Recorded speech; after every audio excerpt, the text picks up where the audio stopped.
My parents warned me not to look out the window at night. I just discovered the horrifying reason why. Ever since I was a baby, my parents always told me, don't look out the window at night. I always asked them why, but they would just shrug it off with a creepy smile. As I grew older, I stopped questioning it, but I just never could have guessed the horrifying secrets my parents were hiding. Everyone in my town also followed this weird tradition, so I thought it was normal. That was until I went to college and noticed that none of the other kids were like this. So during Christmas, when I went to my parents' house, I remember them telling me not to look out the window.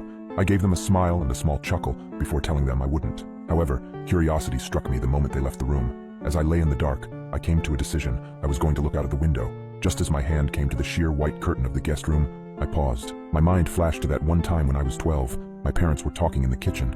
I was home with the flu and was about to make my way to the sink for some water, but I stopped at the doorway. I hid behind the wall, peeking my head out from the doorway just an inch. My mother was crying and my father was holding her and rocking. That poor little girl. I feel horrible for her family, whispered my mother. My father just nodded and continued holding her.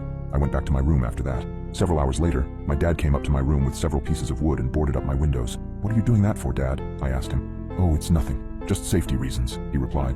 I learned at school the next day that a little girl was found dead the previous morning, the window broken and curtains torn. I snapped back to the present. My hand drew back from the curtain. I shook my head, cursing myself for being so weird. What was the worst that could happen? It was just a window, it couldn't hurt me, right? As I reached my hand out again, my instinct was telling me to stop. My gut twisted as I reached nearer and nearer. Just as I touched the curtain, a painful howl came from the forest surrounding the house. I flinched back, deciding to just lay down and try to get some sleep. I forgot how hard it was to get sleep in my hometown.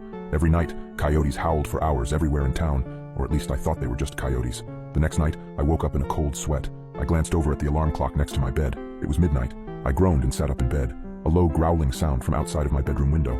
I thought back to last night and decided that I had made up my mind about looking out. I thrusted my arm towards the curtain and pulled back hard, almost ripping it away from the rod. I flattened myself against the wall next to the bed for a moment before I put one eye in front of the window. I immediately regretted my decision as I heard claws clacking up the house.